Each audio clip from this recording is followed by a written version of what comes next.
Hello friends, social science study room में आपका स्वागत है। सीटेट वाले बच्चों के लिए कुछ जानकारी है जो मैं बताना चाहती हूँ। जो क्वेश्चन बार बार आ रहे हैं बच्चों के कि पहली बात तो ये कि जो 82 नंबर लाके जो बच्चे सीटेट क्लियर कर रहे हैं, यानी कि SC ST OBC, वो 82 नंबर लाके उनका सीटेट क्लियर होता है, तो क्या वो बच्चे दूसरे स्टेट में जाके फॉर्म फिल कर सकते हैं? तो बेटा नहीं। जो बच्चे मतलब कि 82 नंबर ला के सीटेट क्लियर करते हैं वो दूसरे स्टेट में, उनके लिए 90 नंबर ही चाहिए, तो दूसरे स्टेट में वो फॉर्म फिल नहीं कर सकते। वो अपने स्टेट के लिए वैलिड है, अपने स्टेट में वो कोई भी फॉर्म फिल कर सकते हैं, लेकिन दूसरे स्टेट में जाके वो फॉर्म नहीं फिल कर सकते हैं। दूसरे स्टेट में 90 नंबर चाहिए होता है। जो जनरल कैटेगरी के हैं उनको तो 90 नंबर लाना ही है, तो उनके लिए तो कोई प्रॉब्लम नहीं है, वो कहीं भी फॉर्म फिल कर सकते हैं। लेकिन जो SC ST OBC के बच्चे हैं उन्हें भी अगर दूसरे स्टेट में फॉर्म फिल करना है तो उनके लिए भी उसे 90 नंबर लाना ज़रूरी है। ठीक है। दूसरी बात यह है, जो बच्चों के मतलब बच्चों के क्वेश्चन होते हैं कि क्या दिसंबर में सीटेट का एग्ज़ाम होगा? तो बिल्कुल होगा, दिसंबर में सीटेट का एग्ज़ाम होगा। मैं गारंटी के साथ इसलिए कह सकती हूँ कि आप हर बार देख रहे हैं कि सीटेट ईयर में 2 बार एग्ज़ाम लेते हैं। ठीक है। अगर वो जुलाई में एग्ज़ाम ले रहा है तो दिसंबर में लेगा, और अगर वो अगस्त में एग्ज़ाम लेता है तो वो जनवरी में लेता है। तो ठीक है, तो हमारा एग्ज़ाम दिसंबर में इस बार पक्का होना ही है। अगर दिसंबर में नहीं हो पाया किसी कारण तो जनवरी फर्स्ट या सेकेंड वीक में एग्ज़ाम होगा ही होगा। तो मान के चलिए दिसंबर में एग्ज़ाम हमारा होगा। और जैसे ही सीटेट का रिजल्ट आता है, सीटेट का रिजल्ट कब आएगा ये भी बता देती हूँ मैं।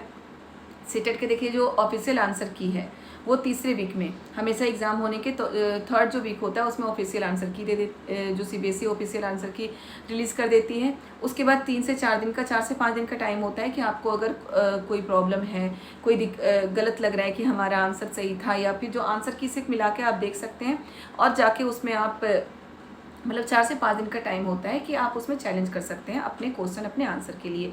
उसके बाद ऑफिशियल आंसर की रिलीज़ करने के 1 हफ्ते के बाद रिजल्ट आ जाता है, यानी कि 1 महीने के अंदर, सीटेट पेपर लेने के 1 महीने के अंदर ही रिजल्ट दे देती है। तो हमारा जो रिजल्ट है अगस्त फर्स्ट वीक में आ जाना चाहिए। ठीक है, फर्स्ट वीक नहीं तो सेकेंड वीक में हमारा रिजल्ट, फर्स्ट वीक में मान के चलिए कि फर्स्ट वीक में तो हमारा रिजल्ट आ ही जाएगा। ओके।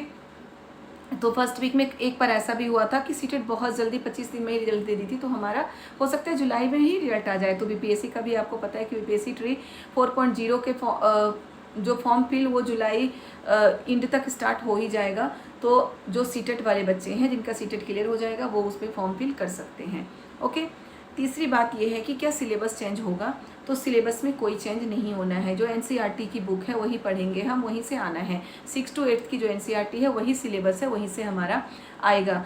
अगर कुछ चेंज होना भी है तो चेंज होगा हमारे पेडालॉजी, यानी कि जो पेडालॉजी के क्वेश्चन है उसे बढ़ा दिया जाएगा, उसकी क्वांटिटी बढ़ा दी जाएगी पेडालॉजी के क्वेश्चन, क्योंकि ये मानना है कि टीचर को रट्टूमल नहीं होना चाहिए। टीचर को मतलब ऐसे लोगों को टीचर बनाया जाए जिनका टीचिंग मेथड बहुत अच्छा हो। तो टीचिंग मेथड का पता कहाँ से चलता है? पेडालॉजी के क्वेश्चन से। टीचिंग मेथड के जो क्वेश्चन होते हैं उसको सॉल्व करने से पता चलता है कि टीचिंग मेथड किसका किस तरीके का है। ठीक है, तो हमारे पेडालॉजी के क्वेश्चन बढ़ सकते हैं कुछ, लेकिन जो सिलेबस है वही होगा। ठीक है, तो हम जो NCERT यानी कि जो हम थ्योरी पढ़ेंगे वही पढ़ेंगे, 6 to 8 की थ्योरी पढ़ेंगे। और रिजल्ट आते ही अगस्त लास्ट वीक से, अगर दिसंबर में एग्ज़ाम होगा तो अगस्त लास्ट वीक से हम पढ़ाई स्टार्ट कर देंगे। बहुत लग के पढ़ेंगे क्योंकि बेटा सिलेबस हमारा कम नहीं है, 9 बुक्स हैं। अगर 6 to 8 की बुक देख लें तो 9 बुक हैं हमारे, 3 हिस्ट्री के, 3 ज्योग्राफी के, 3 सिविक्स के, हमारे 9 बुक हैं। उसके साथ हमें प्रीवियस ईयर के क्वेश्चन पेपर भी करना है, हमें पेडालॉजी के भी क्वेश्चंस करने हैं बहुत सारे।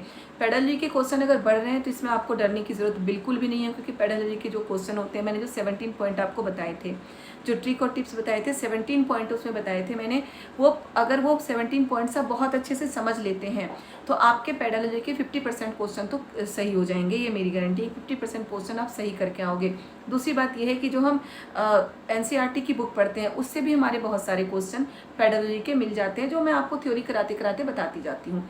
ठीक है, तो बेटा अब हम जब सीटेट की पढ़ाई स्टार्ट करेंगे तो हम बिल्कुल प्रॉपर स्टार्ट करेंगे कि पहले हम थ्योरी करेंगे, थ्योरी के साथ साथ हम प्रीवियस ईयर के क्वेश्चन पेपर करते जाएंगे, प्रैक्टिस सेट करेंगे, और हर चीज़ हम साथ के साथ करते चलेंगे। ठीक है, और बहुत अच्छे से अगर हम अगस्त लास्ट वीक से स्टार्ट कर दे तो हमारा पेपर, जो हमारी तैयारी है, बहुत अच्छे तरीके से हो सकती है।